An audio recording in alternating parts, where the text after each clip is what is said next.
Welcome friend, once again to another video. हा जो video या व्हिडिओमध्ये आपण काही अतिशय महत्त्वाची माहिती बघणार आहोत, कारण की टेट एक्झाम जी आहे त्या संदर्भात पवित्र पोर्टल आणि बाकी काही गोष्टी आहेत त्या संदर्भात सुद्धा बोलणार आहोत या व्हिडिओमध्ये।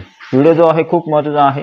व्हिडिओ आवडला तर व्हिडिओला लाईक करा, तुम्ही चॅनलवर नवीन असाल तर चॅनलला सबस्क्राईब करा, साईड्स नोटिफिकेशन मिळेल तर ऑलवर सेट करा, जेणेकरून तुमच्याकडून कोणत्याही प्रकारचे नोटिफिकेशन मिस होणार नाही। तर सगळ्यात अगोदर बघा, टेट परीक्षेच्या निकालासंदर्भात जास्त विचारणा होते की कधी लागणार आहे निकाल। निकालाचं जास्त टेन्शन घेऊ नका, निकाल जो आहे कधी कधी लागणार, त्याच्यामुळं निकाल आज लागेल, उद्या लागेल किंवा परवा लागेल, निकाल केव्हा केव्हा लागणारच आहे। त्याच्यामुळं निकालाची सद्यस्थितीमध्ये चिंता करणं जे आहे, आता सद्यस्थितीमध्ये जरी आपण त्या गोष्टीबद्दल विचार न केलेला बरा। कारण सांगतो त्याच्या मागचं काय आहे। टेट परीक्षेचा निकाल जो आहे IBPS न परीक्षा कंडक्ट केलेली आहे, नंतर IBPS किंवा महाराष्ट्र राज्य परीक्षा परिषद यांच्या ऑफिशियल वेबसाईटवर जे आहे आपल्याला प्रसिद्धीपत्रक सुद्धा पाहायला मिळेल। आणि येणाऱ्या काही दिवसामध्ये म्हणजे आजही निकाल लागू शकतो, असं नाही की आज लागणार नाही, आजही लागू शकतो, उद्याही लागू शकतो किंवा येणाऱ्या 2-4 दिवसामध्ये लागू शकतो। त्याच्यामुळे निकाल जो आहे तो जेमतेम या दरम्यानच जे आहे लागणार आहे, म्हणजे लवकरात लवकर आपल्याला निकाल पाहायला मिळणार आहे। सगळ्यात महत्त्वाची गोष्ट अजून एक आहे की जी खूप महत्त्वाची आहे आणि चर्चेला जाते, ती म्हणजे टेट परीक्षेचा निकाल जो आहे त्याच्यामध्ये काही अफवा ज्या तुम्ही ऐकताय सद्यस्थितीमध्ये की पैसे आहेत किंवा पैसे घेऊन जे आहे मार्क वाढवला जाणार आहे, अशा प्रकारची कोणती गोष्ट जी आहे होणार नाही।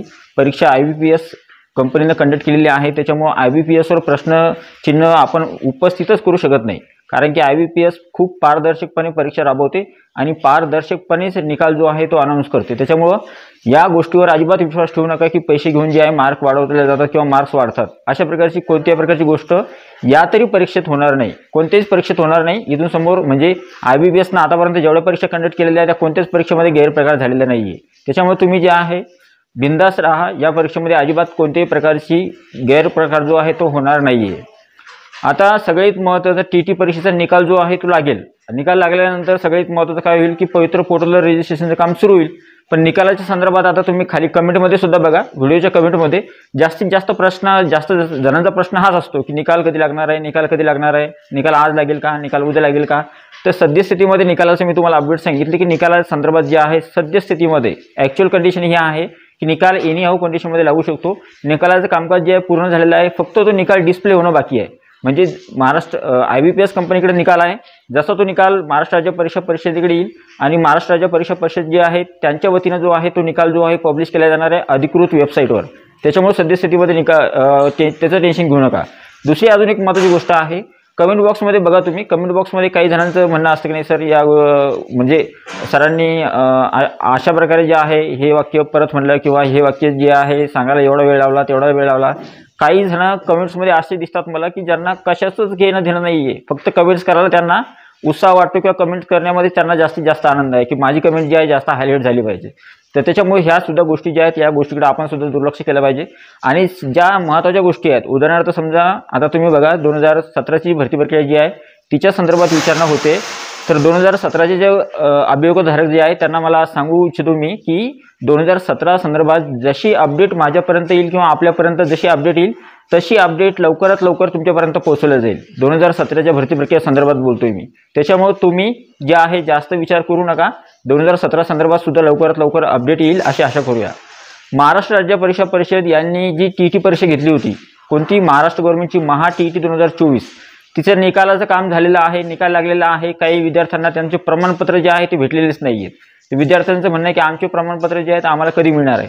तर प्रमाणपत्र संदर्भात माहिती अशी आहे की तुम्ही जर मी अगोदर सांगितलं तुम्हाला की तुमच्या निकाला संदर्भात किंवा तुमचं जे प्रमाणपत्र आहे ते तुम्हाला कुठे मिळतं, ज्या जिल्ह्याच्या ठिकाणी आपण परीक्षा दिलेली असली त्या जिल्ह्यामध्ये जे शिक्षणाधिकारी असतात, प्राथमिकचे असले तर प्राथमिकचे किंवा माध्यमिकचे असले तर माध्यमिकचे, मग ते शिक्षणाधिकारी कार्यालयामध्ये आपल्याला जायचं आहे, जिथून आपण परीक्षा दिलेली आहे जे जिल्ह्यातून त्या जिल्ह्याच्या शिक्षणाधिकारी यांच्याकडे जायचं आहे आणि तिथून आपलं प्रमाणपत्र हस्तगत करायचं आहे। पण जेव्हा आपल्याला महाराष्ट्र राज्य परीक्षा परिषद यांच्या अधिकृत वेबसाईटला प्रसिद्धीपत्रक आलेलं असेल की तुमचं प्रमाणपत्र वितरित करण्यात आलेलं आहे आणि तुम्ही तुमचे जे शिक्षणाधिकारी आहेत त्यांच्या कार्यालयाला भेट देऊन किंवा तिथे जाऊन जे आहे तुमचे जे डॉक्युमेंट्स आहेत ते घेऊन तुम्ही तिथे जा आणि तुमचं प्रमाणपत्र जे हस्तगत करा, त्यानंतरच तुम्हाला ते प्रमाणपत्र घ्यायचं आहे।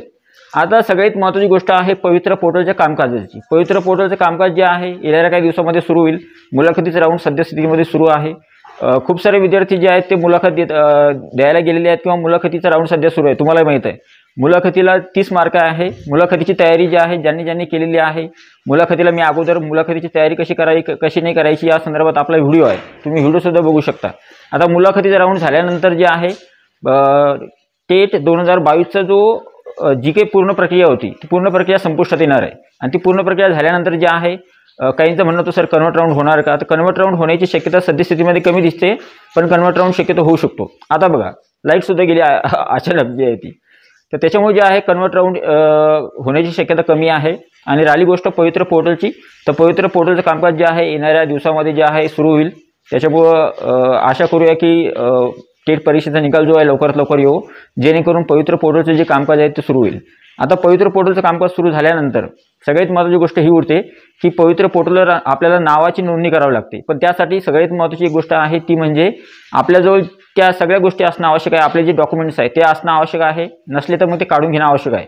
कारण की आपण जर दिरंगाई केली, आपल्याजवळ डॉक्युमेंट्सच नसले, तर त्यावेळेस मात्र आपली फजिती होऊ शकते किंवा आपली परेशानी होऊ शकते. आणि तुम्हाला एवढं सांगतो, पवित्र पोर्टलवर जे डॉक्युमेंट्स लागतात ना, ते सगळे डॉक्युमेंट्स ओरिजिनल लागतात किंवा सगळे डॉक्युमेंटची आपल्याजवळ परत असणं आवश्यक आहे. कारण की ती स्कॅन करावं लागते आणि नंतर अपलोड करावं लागते. त्याच्यामुळं प्रत्येक डॉक्युमेंट्स तुम्ही म्हणसाल की माझं मार्कशीट आहे, माझं सर्टिफिकेट नाही, सर्टिफिकेट आहे मार्कशीट नाही, नॉन क्रिमिनल आहे, कास्ट सर्टिफिकेट नाही, कास्ट सर्टिफिकेट आहे किंवा डोमिसाईल नाही, अशा प्रकारचं कोणतेही डॉक्युमेंट जे आहे पाठीमागे ठेवू नका. सर्व डॉक्युमेंट्स जेवढे डॉक्युमेंट्स आहेत ते सगळे डॉक्युमेंट्स तुम्हाला पवित्र पोर्टलवर रजिस्ट्रेशन करताना लागतात. त्याच्यामुळे त्याची काळजी आतापासूनच घ्या. आणि राहिला विषय मी तुम्हाला सांगितलं की पहिल्या व्हिडिओमध्ये अगोदर मेन चॅनलवर एक व्हिडिओ आला होता TT परीक्षेसंदर्भात. तर बघा TT परीक्षा जी आहे खूप महत्त्वाची आहे. तुमच्यापैकी काही जणांनी जर अजूनही TT परीक्षा दिली नसेल तर TT परीक्षेची आतापासूनच तयारी करा. विनाकारण जे आहे TT परीक्षेची जर तुम्ही पास नसाल तर त्यावेळेस काय व्हायचं, तुम्ही जर समजा एखाद्या वेळेस एखाद्या संस्थेवर जॉईन झाले किंवा एखाद्या ठिकाणी जॉईन झाले तर त्यावेळेस तुम्हाला सद्यस्थितीमध्ये तात्पुरती तुम्हाला नियुक्ती मिळेल की ते म्हणतील नाही आपण TT परीक्षेनंतर पास करून घेऊ, सद्यस्थितीमध्ये आपण नियुक्ती तुम्हाला देऊ, तुम्ही नियुक्त व्हा, नंतर TT परीक्षा तुम्ही पास करा. तर त्यावेळेस तुम्हाला अडचण येऊ शकते. त्याच्यामुळे जे आहे शिक्षक होण्याच्या अगोदरच जे आहे TT परीक्षा पास करून घ्या. TT परीक्षा पास केल्यानंतर जे आहे आपल्याला कोणत्याही प्रकारची अडचण नसते. म्हणजे TT परीक्षा शिक्षक होण्यासाठी खूप महत्त्वाची आहे. आणि जर तुम्ही TT परीक्षा पास केली तर त्यावेळेस जर तुम्ही शिक्षक म्हणून रुजू झाले तर त्यावेळेस नोकरीवर कोणत्याही प्रकारची अडचण येत नाही. अशा प्रकारे या सर्व गोष्टी होत्या. आणि निकाल तुम्हाला मी सांगितलं की निकाल जो आहे लागेल, त्याच्यामुळे टेन्शन घेऊ नका. आणि कमेंटवाल्यांना सांगतो की तुम्हाला ज्या कमेंट्स करायच्या जे कमेंट्स करत राहतात त्यांना जे आहे बेस्ट ऑफ लक कमेंट करण्यासाठी. तर हा जो व्हिडिओ आहे आय होप तुम्हाला आवडला असेल. व्हिडिओ आवडला तर व्हिडिओला लाईक करा. हा जो व्हिडिओ आहे जास्तीत जास्त शेअर करायला विसरू नका. तर भेटूया पुढच्या व्हिडिओमध्ये. तोपर्यंत व्हिडिओ बघितल्याबद्दल thank you so much. Take care. Bye bye.